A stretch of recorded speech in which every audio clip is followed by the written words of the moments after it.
பண்ணி விட்டதும் ஒரு உள்ளடி வேலை தான், அதுவும் ஒரு உள்ளடி அரசியல் தான். அப்போ ஒரு பொம்பளை அரசியலுக்கு வர்றாங்கிறப்ப அவ நம்மளை தாண்டி வரக்கூடாதுன்னு சொல்லி எல்லா விதத்திலையும் இந்த உள்ளடி வேலைகளை பண்ணுபவர் யார்? இப்படி இந்த உள்ளடி வேலையை பண்ணிக்கிட்டே பாராளுமன்றமா இருந்தாலும் சரி, சட்டமன்ற மாமன்றத்துல இன்னைக்கு பெண்களுக்கு ஏகப்பட்ட ரெப்ரசன்டேஷன் இருக்கும்போது என்னை ஒரு மாமன்றத்திலேயோ பாராளுமன்றத்திலேயோ சட்டமன்றத்திலேயோ நான் வளர்ந்து வந்து விடுவேன்னு போட்டியா நினைக்கக்கூடிய நபர்கள் யார்? இப்பயும் நான் அதை கேள்வி ஓப்பனா தான் வைக்கிறேன். எனக்கு தனிநபரா தாக்குதல் அவங்கள மாதிரி பண்ணணும்ன்ற இஷ்டம் எனக்கு இல்ல, நான் ஓப்பனா வைக்கிறேன்.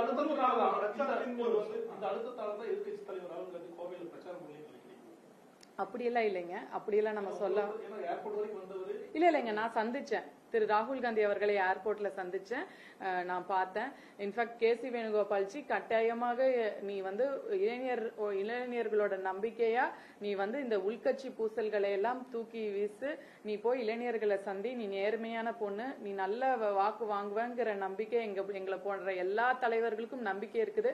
அதனாலதான் அந்த சீட்டு உனக்கு வந்திருக்குன்ற உற்சாகத்தை டி.கே. சிவகுமார் அவர்கள் வந்தார்கள். அவரா இருந்தாலும் சரி, நம்ம கேசி வேணுகோபால்ஜியா இருந்தாலும் சரி, எல்லாரும் இளைஞர்கள் வர வேண்டும், அதுக்கு தான் இந்த சீட்டு நல்லா வேலை பார்த்து இந்த சீட்டை ஜெயிச்சு கொடுந்தா எங்க கிட்ட சொன்னாங்க.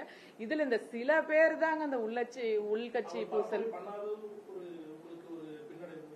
அப்படியெல்லாம் சொல்ல முடியாதுங்க. ஏன்னா நேரம் ரொம்ப நெருக்கடியான சூழ்நிலை. அப்ப கேரளாலையும் உங்களுக்கு எலெக்ஷன் போயிட்டு இருந்துச்சு.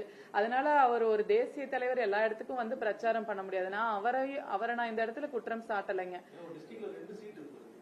இல்லைங்க, அந்த நம்ம தலைமைய கேள்வி நான் என்னைக்குமே என் தலைமைய கேள்வி கேட்க மாட்டேன்.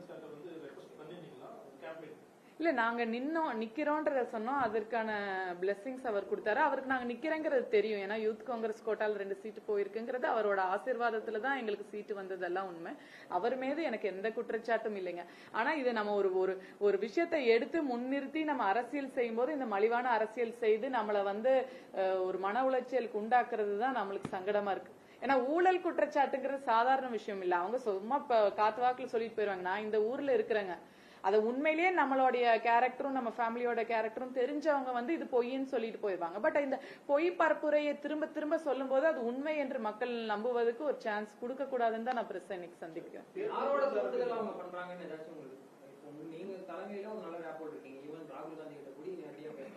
இல்லைங்க, அப்படியெல்லாம் நான் சொல்ல மாட்டேங்க.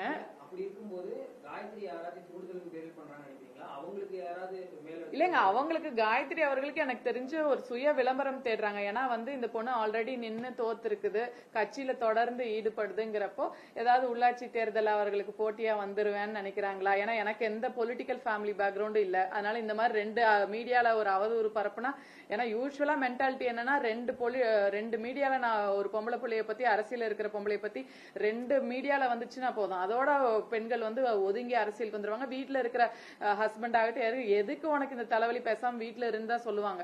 அதனால இப்படி ஒரு அச்சுறுத்தலை மீடியாக்கள் மூலமா கொடுத்தா இவங்க ஒதுங்கிடுவாங்க அப்படின்றதுக்காக, என்னை ஒதுக்குவதற்காக இவர்கள் செய்யக்கூடிய வேலைதான் இது. ஆமாங்க.